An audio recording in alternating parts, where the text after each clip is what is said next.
오늘 우리에게 주신 하나님의 말씀 로마서 13장 1절에서 4절입니다.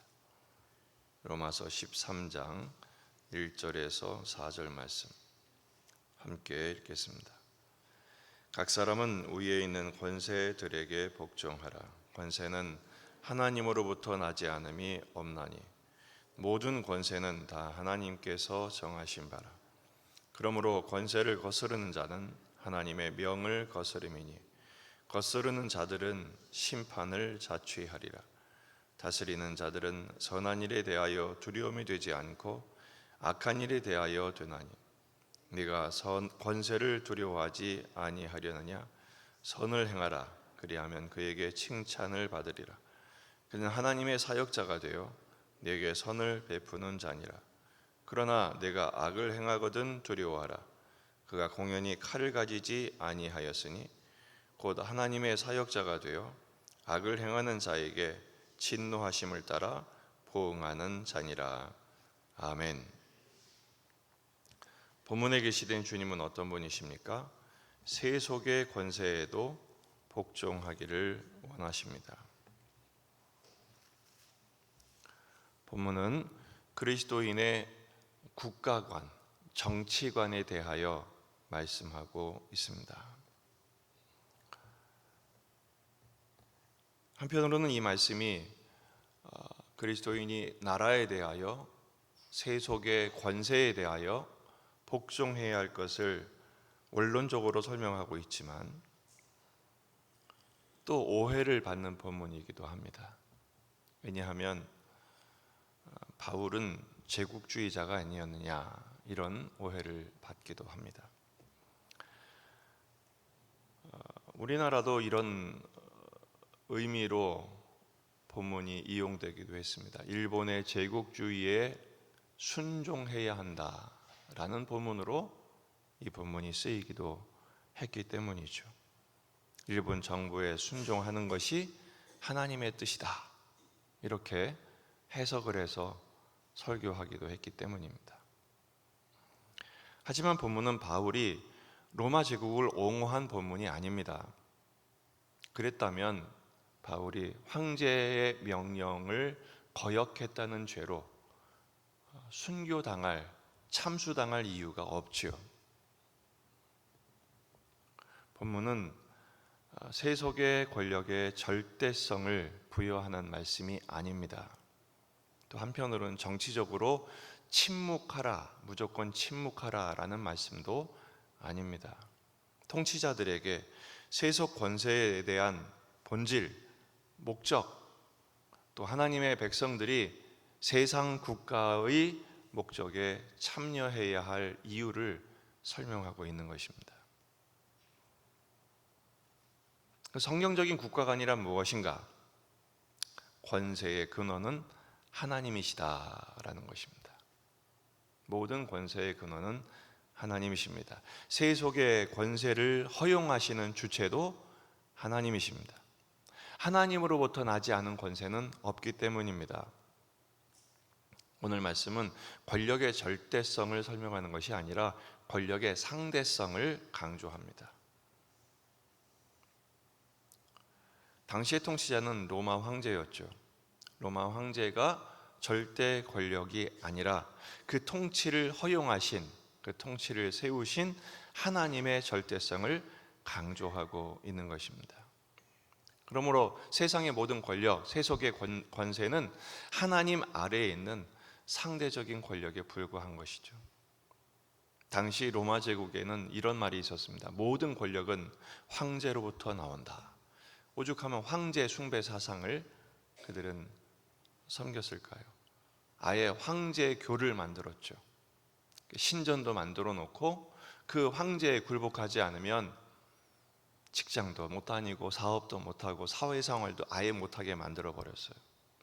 오늘 말씀은 로마의 지조는 황제가 아니라 하나님이시다라는 것을 강조하고 있는 것입니다. 세속 국가를 허용하고 로마 제국 같은 제국들을 허용하신 이유가 무엇일까요? 하나님의 구속 역사를 완성하기까지 세계의 질서를 보존하고 유지하기 위해서 허용하신 것입니다. 두 가지 역사가 돌아가죠. 하나는 세속의 역사, 하지만 세속의 역사 후에 뭐가 있어요? 구속의 역사가 있습니다. 우리 하나님의 백성들은 구속의 역사 속에 살아가죠.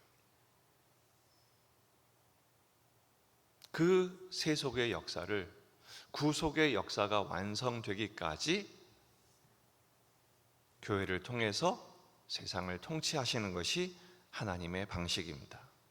에베소서 1장 22절, 또 만물을 그의 발 아래 복종하게 하시고 그를 만물 위에 교회의 머리로 삼으셨느니라.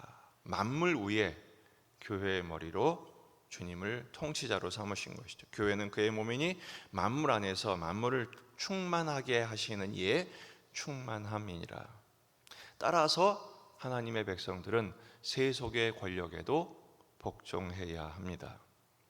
2절에 그러므로 권세를 거스르는 자는 하나님의 명을 거스름이니 거스르는 자들은 심판을 자취하리라. 세속 권세에도 우리가 복종해야 할 이유는 그 세속 권세도 하나님이 통치하시는 방식이기 때문에 그렇습니다. 두 번째, 성령적인 국가관은 세속의 권세의 자는 하나님의 사역자, 하나님의 종이라는 것을 인정해야 합니다. 따라서 세속의 권세를 가진 사람들도 하나님의 뜻을 이루는 일꾼으로서의 본분을 다해야죠. 세속의 권세를 가진 사람들의 목적이 뭡니까? 선을 베푸는 것입니다. 4절, 그는 하나님의 사역자가 되어 네게 선을 베푸는 자니라. 그러나 네가 악을 행하거든 두려워하라. 그가 공연히 칼을 가지지 아니하였으니 곧 하나님의 사역자가 되어 악을 행하는 자에게 진노하심을 따라 보응하는 자니라. 세속 권력에게 힘을 주신 이유가 무엇인가요? 바로 공적인 유익을 이루라고 허락하신 힘입니다. 사적인 유익이 아니죠. 집단 이기주의에 빠져서도 안 됩니다. 고대 권력에는 이런 말이 있었습니다. 권력자를 위해서 국민이 존재한다. 그래서 권력자는, 왕은 국민을 어떻게 해도 상관없었어요.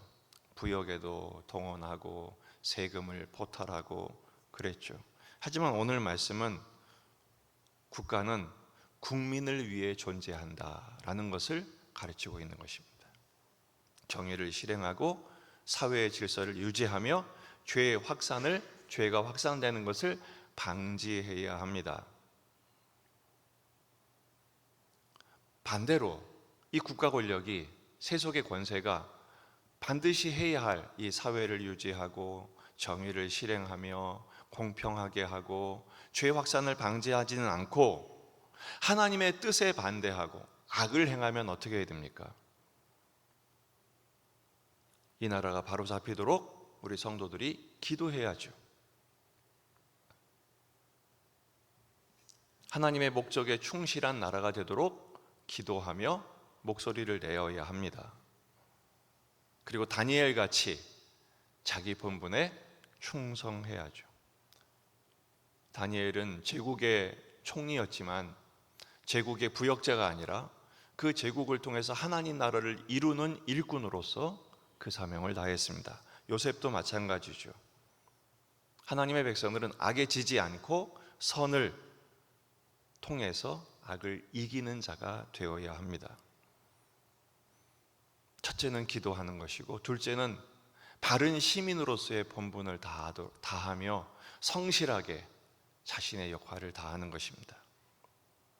디모데전서 2장 1절, 그러므로 내가 첫째로 권하노니 모든 사람을 위하여 간구와 기도와 도고와 감사를 하되 임금들과 높은 지위에 있는 모든 사람을 위하여 하라. 이는 우리가 모든 경건과 단정함으로 고요하고 평안한 생활을 하려 함이라. 건강한 나라가 되기 위해서 기도하십시다.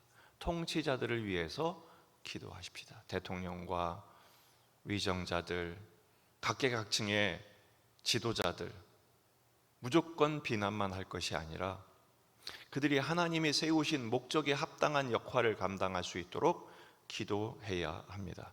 그리고 우리는 마땅한 시민의 책임과 본분을 다하기 위해서 오늘도 성실한 삶을 감당해야죠.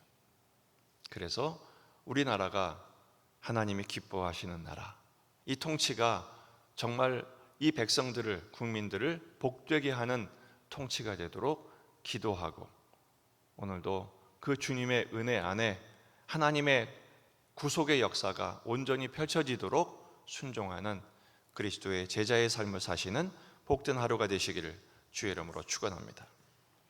기도하시겠습니다. 말씀을 붙들고 우리 자신과 가정과 교회와 이 지역의 복음화, 민족의 복음화, 세계의 복음화를 위해서 기도하십시다.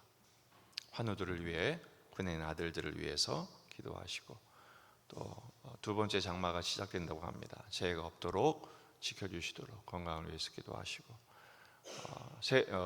공원 사역을 위해서 기도해 주시기 바랍니다. 여러분 가져온 기도 제목들 가지고 간절히 기도하시다 돌아가시겠습니다. 다 같이 기도하겠습니다.